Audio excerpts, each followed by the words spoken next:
जय श्री श्याम दोस्तों, एक प्यारी सी कहानी के साथ। बहुत समय पहले की बात है। प्रतापगढ़ के राजा को कोई संतान नहीं थी और राजा ने फैसला किया कि वह अपने राज्य के किसी बच्चे को ही अपना उत्तराधिकारी चुनेंगे। इसी इरादे से एक दिन उन्होंने सभी बच्चों को बुलाया और कहा कि मैं अपने राज्य के ही किसी बच्चे को अपने बाद इस राज्य का उत्तराधिकारी चुनूंगा और वही बच्चा मेरे बाद इस राज्य का शासक भी बनेगा। तो राजा ने सभी बच्चों के बीच एक छोटी सी थैली बंटवा दी और बोले, प्यारे बच्चों, आप सभी को जो थैली दी गई है उसमें अलग अलग पौधों के बीज है। हर बच्चे को सिर्फ एक ही बीज दिया जाएगा और आपको इसे अपने घर ले जाकर एक गमले में लगाना है। 6 महीने बाद हम फिर से यहाँ इकट्ठे होंगे और उस समय मैं फैसला करूँगा कि मेरे बाद प्रतापगढ़ का अगला शासक कौन होगा। उन्हीं लड़कों में ध्रुव नाम का भी एक लड़का था। बाकी बच्चों की तरह वह भी बीज लेकर खुशी खुशी से अपने घर वापस पहुंच गया।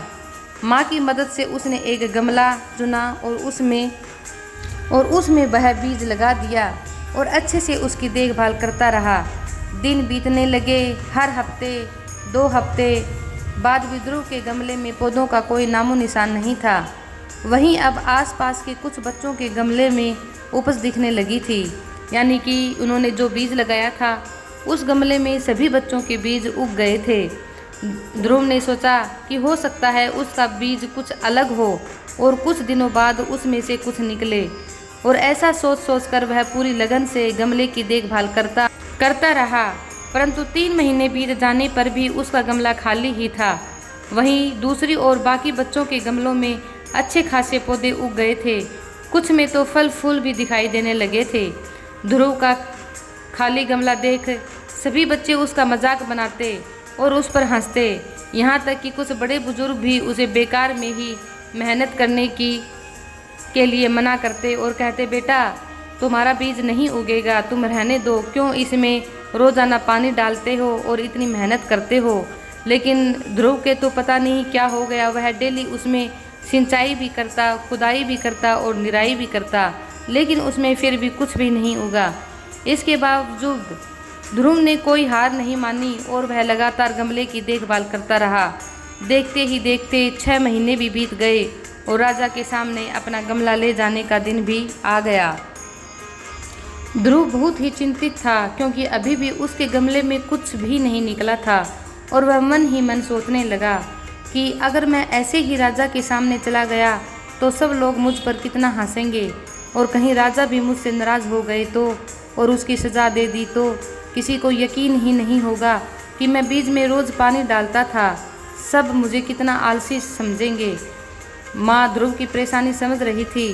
उसने ध्रुव की आंखों में आंखें डालकर कहा, बेटा नतीजा चाहे कुछ भी हो, तुम्हें राजा को उसका दिया हुआ बीज वापस लौटाना ही होगा।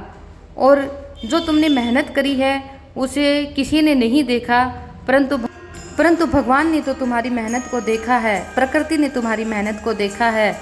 और भगवान जब किसी की मेहनत को देखते हैं तो उसको उसका फल ज़रूर मिलता है। इसलिए तुम डरो मत और यह गमला लेकर तुम राजा के सामने चले जाओ। तो ध्रुव में काफ़ी हिम्मत आई अपनी माँ की बातें सुनकर और वह तय दिन सभी बच्चे राजमहल के मैदान में इकट्ठे हो गए। वहाँ एक से बढ़कर एक पौधों का अंबार लगा हुआ था। रंग बिरंगे फूलों की खुशबू से पूरा महल महक उठा था। ध्रुव का खाली गमला देख बाकी बच्चे उसका मजाक उड़ा रहे थे कि तभी राजा के आने की घोषणा हुई और उसी समय राजा जी आ गए और बच्चों के बीच से होकर आगे बढ़ने लगे। वह जहाँ से भी गुजरते बच्चे तन कर खड़े हो जाते और अपने आप को योग्य उत्तराधिकारी साबित करने की कोशिश करते। तमाम खूबसूरत पौधों को देखने के बाद राजा की नज़र ध्रुव पर पड़ी।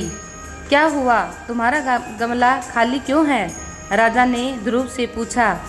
तो ध्रुव कुछ हिचकिचाता हुआ बोल पड़ा, जी राजा जी, जी राजा जी, मैं रोज़ इसमें पानी डालता था, धूप दिखाता था। 6 महीने तक मैंने इसकी पूरी देखभाल की, पर फिर भी उसमें से ना ही कोई पौधा निकला और कुछ भी नहीं निकला। ध्रुव फिर कुछ हिचकिचाहट के साथ बोलने लगा।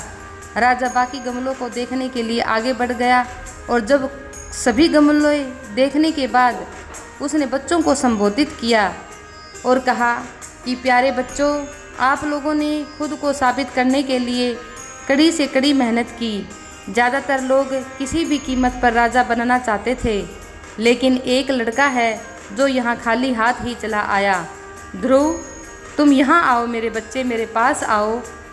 जब सबके सामने राजा ने इस तरह से ध्रुव को बुलाया तो सभी लोग उसको देखने लगे और अजीब निगाहों से देखने लगे, परंतु ध्रुव फिर भी धीरे धीरे आगे बढ़ने लगा और जैसे ही राजा ने उसका गमला उठाकर बाकी बच्चों को दिखाया तो सभी हंसने लगे। जो सभी बच्चे ज़ोर ज़ोर से हंसने लगे और ध्रुव का मजाक उड़ाने लगे तो राजा ने बड़ी ऊंची आवाज़ से कहा, शांत हो जाइए सभी के सभी। और राजा को थोड़ा सा गुस्से में या कैसे भी उन्होंने बोला, 6 महीने पहले मैंने आपको जो बीज दिए थे और अपने अपने पौधों के साथ आने को कहा था, मैंने आपको जो बीज दिए थे वो पूरे के पूरे बंजर थे। आप चाहें उसकी जितनी भी देखभाल करते उसमें से कुछ भी नहीं निकलता, लेकिन अफसोस है कि आप सब के बीच में बस एक ध्रुव ही ऐसा है जो खाली हाथ यहाँ उपस्थित हुआ है। आप सब ने जब आपके 3-4 दिन तक कोई भी पौधा आपके गमलों में नहीं उगा तो आपने दूसरा बीज लाकर अपने गमलों में लगा दिया, क्योंकि आपको तो प्रतापगढ़ का उत्तराधिकारी बनना था। लेकिन ध्रुव ही एक ऐसा लड़का है जिसने कि यह काम किया ही नहीं, उसने दूसरा बीज नहीं लगाया, वह उसी बीज को सींचता रहा, उसमें पानी देता रहा और ध्रुव ने ही वास्तव में मेरे आदेश का पालन किया है और मेरे आदेश की इज्जत करी है। यानी कि इसने एक राजा के आदेश का बहुत ही ईमानदारी से पालन किया है। पहली बात तो इसने ईमानदारी दिखाई कि लोगों की तरह बीज में से कुछ न निकलने पर भी उसने दूसरा बीज नहीं लगाया, और उसके बाद यह खाली गमले के साथ यहाँ आने का साहस भी दिखाया, ये जानते हुए भी कि लोग उस पर कितना हंसेंगे और उसे कितना अपमानित करेंगे। और वास्तव में ही आप लोगों ने इसका बहुत मजाक उड़ाया है, फिर भी यह सीना तान के खड़ा हुआ है क्योंकि ये ईमानदार है और साहसी है। और वास्तव में मुझे ऐसा ही प्रतापगढ़ का अगला उत्तराधिकारी चाहिए।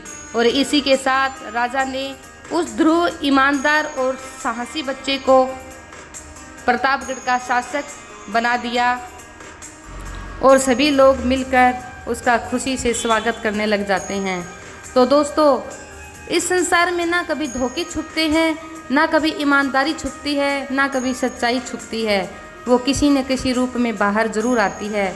तो इसलिए आगे बढ़ने के लिए धोखे, कपट और झूठ फरेब से ना बढ़े, बल्कि ईमानदारी से आगे बढ़े, क्योंकि ईमानदारी और सच्चाई हमेशा जीतती है और ऊंचे पद पर ले जाती हैं।